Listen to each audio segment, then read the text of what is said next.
Meus irmãos, a paz do Senhor Jesus, sejam todos bem-vindos aqui no canal Ponto de Partida. Chegamos na lição de número 2 da nossa revista Betel Dominical, da editora Betel. É sempre um privilégio e nesse segundo trimestre nós estamos aprendendo um pouquinho mais sobre o livro do Apocalipse, escrito pelo apóstolo João lá na ilha de Patmos, aproximadamente 95 anos após a vinda do nosso Senhor Jesus Cristo aqui na terra. E para nos abrilhantar nesta lição, meu amigo, pastor Antônio Carlos, superintendente da nossa escola bíblica dominical, teólogo, e hoje irá fazer os comentários aqui sobre os tópicos, como foi na lição passada. Durante todo esse trimestre, o pastor Antônio estará explanando aqui um pouquinho mais a lição conosco. Seja muito bem-vindo, pastor, a paz do Senhor. Muito, a paz do Senhor a todos, pastor Leandro, a paz do Senhor. Nós estamos fazendo esse trabalho todo aqui, aqui tão bonito, debaixo da bênção do nosso pastor, né? Sim, sim. Debaixo da bênção do pastor Paulo Cardoso, a pastora Lourdes. Estamos fazendo esse trabalho maravilhoso aqui. Tenho certeza que vai ser bênção para a vida de muitas pessoas. Eu agradeço mais uma vez. Vocês vão ter que me engolir. Vamos lá, meus irmãos. Lição de número 2. Apocalipse, a revelação de Jesus Cristo. Como de costume, curva a sua cabeça. Vamos falar com o nosso Pai. Pai, obrigado pela oportunidade que o Senhor nos concede em estarmos aqui reunidos para aprender um pouquinho mais da Tua Palavra. E eu te peço que o Teu Santo Espírito venha nos ensinar aquilo que precisamos aprender. É o que eu te peço e te agradeço, em nome do Senhor Jesus. Meus irmãos, nosso texto de referência, você que não possui a revista Betel Dominical da editora Betel, abra sua Bíblia no livro do Apocalipse, capítulo número 1. Iremos comentar sobre os versos 3, 4, 5 e 6. É o nosso texto de referência. Vamos lá, texto áureo. E eu, quando ouvi, caí a seus pés como morto, e ele pôs sobre mim a sua destra, dizendo-me: não temas, eu sou o primeiro e o último. Apocalipse 1,17. Louvado seja o nome do Senhor Jesus. Verdade aplicada. Não podemos, como igreja, ignorar ou desprezar a relevância da mensagem do Apocalipse, pois breve Jesus voltará. Vamos lá, meus irmãos. Pastor Antônio, tópico número 1, a revelação do Apocalipse. Glória a Deus. Vamos lá, no tópico 1 aqui, pastor Leandro, que a gente vê que essa palavra serviu de consolo essa palavra para o povo judeu naquela época, escravizado pelo Império Romano. Quando essa mensagem de João, essa revelação de João veio para eles, é como se tivesse um alívio. Nós aplicamos hoje para as coisas futuras, o Apocalipse, certo ou não? Mas eles sentiram aquilo que era a salvação para eles, a revelação para eles. Se sentiram alegres por essa revelação. Foi um bálsamo. Foi um bálsamo para o povo judeu daquela época, a revelação de João quando escreve a sua mensagem. Aí, quem é o autor? Para eu ficar mais tranquilo, né? Que tem pessoas que tem um problema muito grave. Como que eu vou crer na palavra de Deus, na Bíblia, se ela é verdadeira, se foi homem quem escreveu? Você não deve esquecer de uma coisa: o homem escreve, mas quem o autor é Deus. Amém. Na carta ao Apocalipse, quem é o autor? Jesus. Quem é o escritor? João. Quem é o destinatário? A igreja. Entende? Então essa é a revelação do Apocalipse. Você precisa entender isso. Veio para o povo judeu como um consolo. Só que eu preciso entender que o autor deste livro é Jesus. João só teve o trabalho de: João, o que vê, escreve. Fala para a igreja o que eu estou falando para elas. Para cada igreja, Jesus fala: eu estou falando isso. E que tem ouvido, ouça o que o Espírito diz às igrejas. Então, Jesus foi o autor, é o autor do livro de Apocalipse, e João o escritor. Aí eu vou mais além, quando a gente vê dentro do livro do Apocalipse, a tríplice bem-aventurança. Qual que é?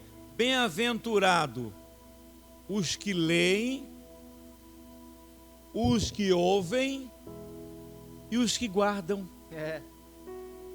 É bem-aventurado, são a tríplice bem-aventurança do livro do Apocalipse. Você é o Apocalipse, você é bem-aventurado em ler o Apocalipse, em escutar sobre o Apocalipse e sobre praticar. Então, você que me ouve agora está sendo um bem-aventurado.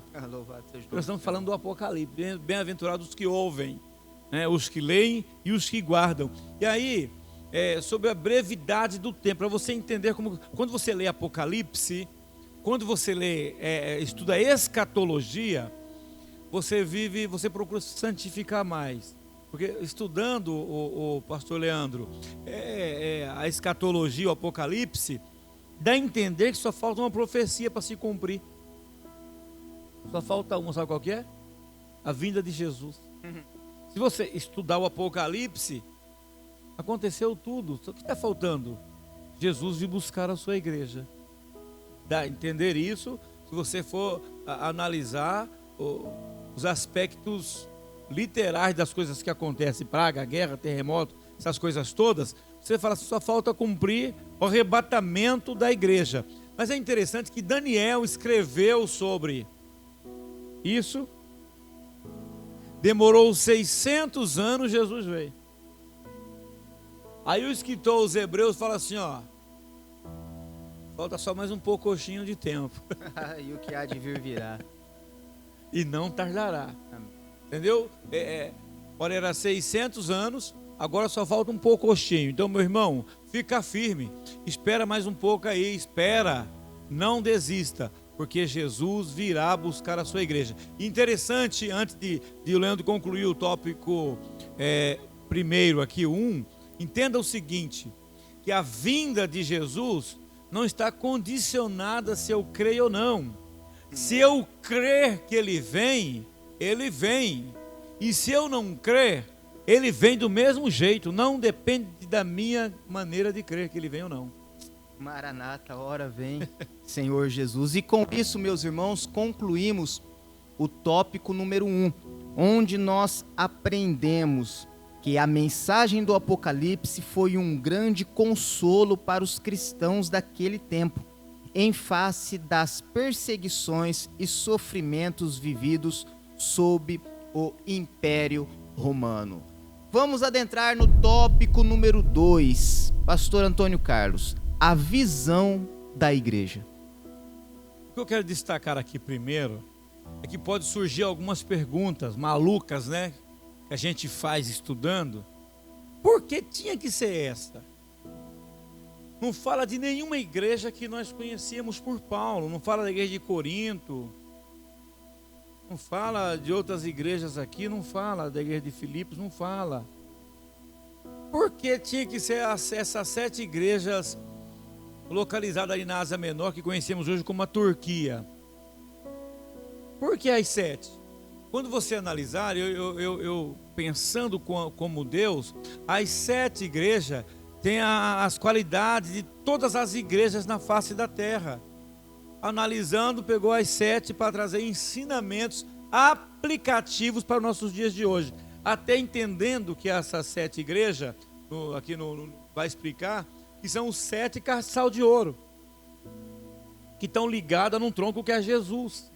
Então, para você entender aqui, todo mundo quer ser Filadélfia. Falta de que as pessoas só pelo motivo de guardaste a palavra, da minha paciência, não negaste o meu nome, eis que eu pus uma porta aberta, você não vai ver nunca. Igreja Pentecostal Laodiceia, igreja renovada, Pérgamo, Tiatira, não.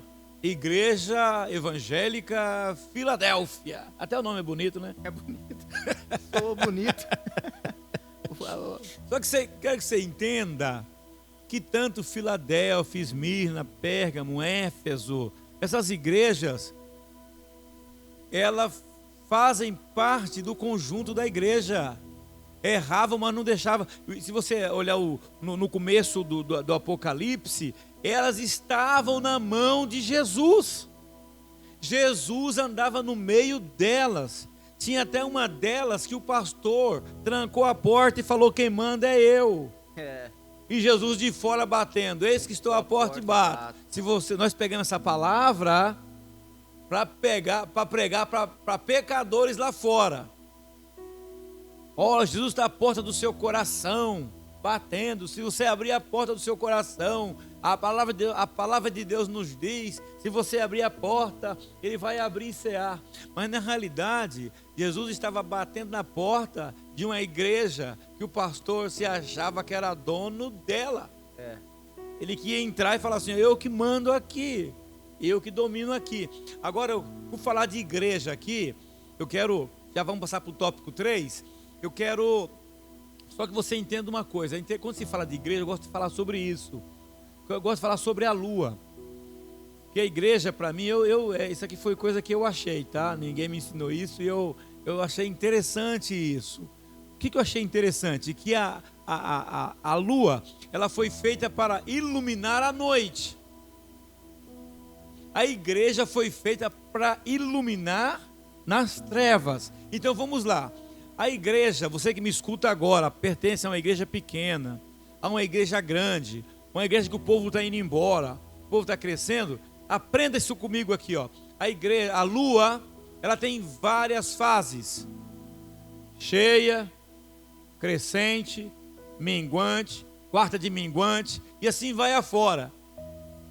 Mas ela não deixa de ser lua. A igreja pode estar vazia, pode estar cheia, pode estar crescendo, pode estar pequena. Ela nunca vai deixar de ser igreja, desde que ela esteja ligada no tronco, que é Cristo, para dar a luz ao candelabro. Nós somos parte desse candelabro, desse castiçal. Louvado seja o nome do Senhor Jesus. E com isso, meus irmãos, encerramos o tópico número 2. Tem muito amigo do noivo querendo ser o noivo. Se preocupe só em ser o amigo do noivo. Que não ele queira cresça. ser. E que nós diminuamos. Isso Louvado aí. seja o nome do Senhor Jesus. E com isso, meus irmãos, aprendemos que em sua mensagem final e profética, Jesus demonstra seu cuidado e zelo com a sua igreja. A igreja é de Jesus, a igreja pertence a Jesus. É Jesus que cuida, é Jesus que guarda, é Jesus que dá o crescimento. Louvado seja o nome do Senhor Jesus. Vamos para o tópico de número 3, pastor Antônio, visão de Deus. Aqui o comentarista da nossa lição, ele quer passar para nós entendermos que Jesus estava desde o princípio, que existe uma trindade santa. Nós temos que entender que Jesus sempre existiu. Ele não passou a existir ali de Maria e José, não. Antes que Abraão existisse, eu sou. Aí o comentarista começa a mostrar aqui que lá, quando a palavra diz assim, ó, façamos o homem, desçamos e confundamos, isso está no plural, que tinha mais gente. Deus não falou, vou fazer. Ele falou, façamos, desçamos e confundamos.